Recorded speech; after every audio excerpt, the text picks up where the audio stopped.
जिस तरह से आज से हजारों साल पहले डायनासोर्स का खात्मा हुआ था, कहा जाता है कि एक दिन इंसानियत का भी उसी तरह से खात्मा हो जाएगा। ये कहानी भी उसी सब सारा को दिखाया जाता है जो टेलीस्कोप से अंतरिक्ष की ओर देख रहे होते हैं। ये दोनों एक दूसरे से प्यार करते हैं, साथ ही ये शौकिया एस्ट्रोनॉमर्स हैं। एस्ट्रोनॉमर्स उन्हें कहा जाता है जो धरती के बाहर होने वाली गतिविधियों का हमेशा ध्यान रखते हैं। तभी इन्हें तारों के बीच में एक चमकता हुआ अलग सा तारा दिखता है जो इन्होंने पहले कभी नहीं देखा होता। शुरू में इन्हें लगता है कि ये सैटेलाइट है, पर यहाँ पर जो इनके सर होते हैं वो कहते हैं कि इसकी फोटो खींचकर डॉक्टर मार्कस को भेज दो। डॉक्टर मार्कस को अगले दिन ये फोटोज मिलती है और ऐसा लगता है कि एलन कहीं जाने की तैयारी कर रहे हैं। जेनी एलन से कहती है कि मुझे पता है कि तुम्हारे डिपार्टमेंट में बहुत सारी ऐसी खुफिया टेलीफोन लाइंस हैं जिनसे तुम डायरेक्ट प्रेसिडेंट से बात करते हो, और मैं ये भी जानती हूँ कि तुमने जो अपना इस्तीफा देने का कारण बताया है वो पूरा का पूरा झूठ है। एलन कहता है तो तुम इसे एक पब्लिक न्यूज बनाना चाहती हो, अगर ऐसा है तो तुम्हारे पास इतिहास की सबसे बड़ी खबर है, पर इससे किसी को कोई फायदा नहीं होगा। इतना कहकर वो चला जाता है। जेनी जब अपने घर की तरफ जा रही होती है तभी उसके चारों तरफ कई सारी गाड़ियां आती हैं। के पास प्रेसिडेंट आते हैं और प्रेसिडेंट उसे कहते हैं कि जो भी तुम्हें पता है उस न्यूज को तुम फ्लैश मत करना। बदले में 2 दिन बाद जो व्हाइट हाउस में प्रेस कॉन्फ्रेंस होगी वहां पर तुम्हें सेकंड रो में सीट दी जाएगी, जो किसी भी रिपोर्टर के लिए एक बहुत बड़ी बात है।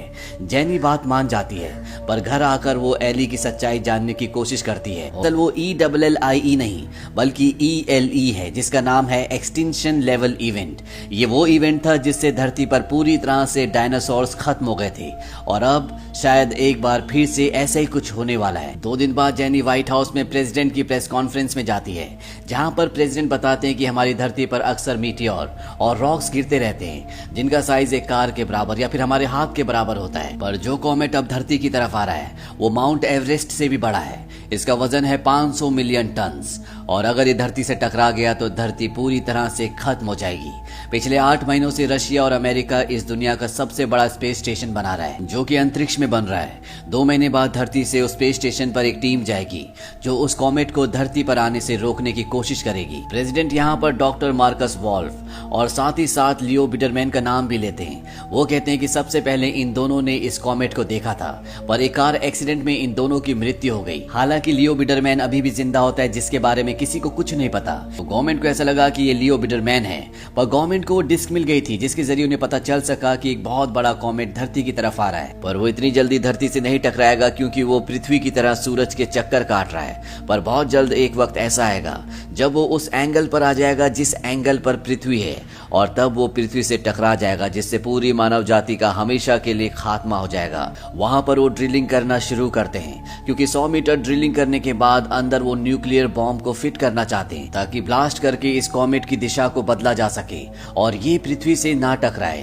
अब जब ये ड्रिलिंग कर रहे होते तो इनकी ड्रिल मशीन फंस जाती है और इन्हें जल्द से जल्द वापस आना होगा क्योंकि जिस तरह से धरती पर दिन और रात होता है उसी तरह से एक हिस्सा कॉमेट का सूरज की तरफ और दूसरा उसके विपरीत होता है। पर जब वो हिस्सा जिस हिस्से में सारे एस्ट्रोनॉट्स हैं सूरज की तरफ आएगा तो यहाँ का टेम्परेचर 350 डिग्री से भी ज्यादा हो जाएगा और कॉमेट की सतह पर जो गैसों के भंडार हैं वो अपने आप ही फटना शुरू हो जाएंगे।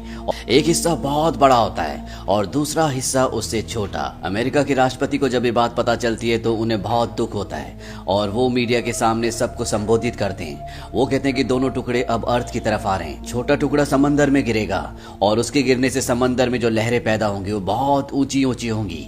ये एक सुनामी होगी।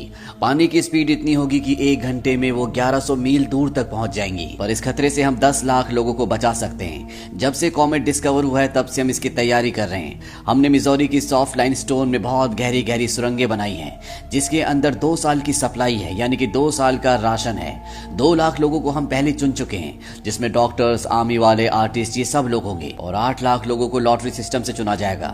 इसमें 50 साल से ज्यादा उम्र वाला कोई भी नहीं होगा, यानी कि 50 साल से ज्यादा जिसकी भी उम्र है उसे यहीं मरने के लिए छोड़ दिया जाएगा। साथ ही साथ मार्शल लॉ भी लगा दिया जाता है, यानी कि पूरे देश में पूरी तरह से कर्फ्यू होगा। कोई भी बाहर नहीं निकल पाएगा ताकि किसी भी तरह की भगदड़ ना मच सके। यहाँ पर लियो की फैमिली को कॉल आता है। उन्हें बताया जाता है कि उन्हें इस प्रोग्राम के लिए पहले चुन लिया गया था क्योंकि लियो वो था जिसने सबसे पहले इस कॉमेट को देखा था। यहाँ पर उसकी गर्लफ्रेंड सैरा की फैमिली भी होती है जिन्हें नहीं चुना जाता, इसीलिए वो सैरा के पास जाता है, उसे 2 रिंग्स दिखाता है। वो कहता है कि हम दोनों शादी कर लेते हैं, तब तुम हमारी फैमिली का हिस्सा बन जाओगी और हमारे साथ जा पाओगी। मैंने नेशनल सिक्योरिटी से बात कर ली है, पर सैरा अपनी फैमिली के बिना नहीं जाना चाहती। लियो कहता है कि मैंने उनके लिए भी बात की है, जल्दी कुछ ना कुछ हो जाएगा। ये दोनों शादी कर लेते हैं और कुछ दिनों बाद यहाँ पे गवर्नमेंट की बस आती है। उसमें सहरा का नाम तो होता है पर उसके पेरेंट्स का नहीं होता। हालांकि लियो ने व्हाइट हाउस में रिक्वेस्ट की थी, उसे बताया गया था कि सहरा के पेरेंट्स का लिस्ट में नाम होगा, पर यहाँ लिस्ट में नाम नहीं होता, इसीलिए उसके पेरेंट्स नहीं जा सकते। सहरा अपने पेरेंट्स के बिना नहीं जाना चाहती। हालांकि लियो उसे समझाने की कोशिश भी करता है पर वो अपने पेरेंट्स के साथ यहीं पर रुक जाती है। लियो को ना चाहकर भी यहाँ से जाना पड़ता है। ये कहकर वो वहां से निकल जाता है। अब केवल 12 घंटे बचे हैं जब पहला कॉमेट यानी कि छोटा वाला कॉमेट धरती से टकराएगा। वो बताते हैं कि इससे इतनी ऊंची ऊंची लहरें पैदा होंगी जो धरती के एक बहुत बड़े हिस्से को पूरी तरह से जलाशय कर देंगी। इसके ठीक 3 घंटे बाद बड़ा वाला कॉमेट कनाडा में कहीं टकराएगा और इससे इतना बड़ा धमाका होगा कि पूरी धरती धूल से भर जाएगी।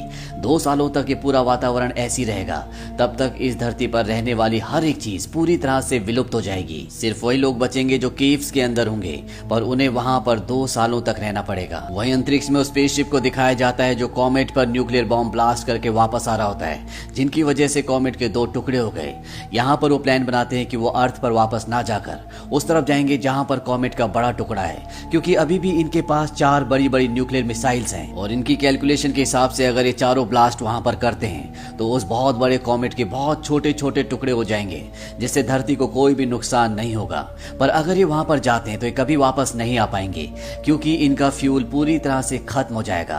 पर ये अपनी जान देने के लिए तैयार है, इसीलिए अपना स्पेसशिप लेकर बड़े वाले कॉमेट की तरफ निकल पड़ते हैं। हालांकि लाखों लोग सुनामी की वजह से मारे गए। पूरा शहर अब जलाशय हो चुका है। यहाँ पर एक भी बिल्डिंग नजर नहीं आती, पर बहुत जल्द यहाँ से पानी वापस चला जाता है और प्रेसिडेंट सबको बताते हैं कि हम अपने हीरोज को कभी नहीं भूल पाएंगे जिनकी वजह से धरती पर इतनी बड़ी संख्या में लोग बच गए। हर मौके पर हम उन लोगों को याद करेंगे। हमारे शहर पूरी तरह से तबाह हो चुके हैं, पर हम उन्हें दोबारा बसा लेंगे और अपने बच्चों को अपने हीरोज की जिन्होंने अपनी कुर्बानी दी है उनकी गाथाएं सुनाएंगे और इस तरह से धरती का अंत होने से बच जाता है।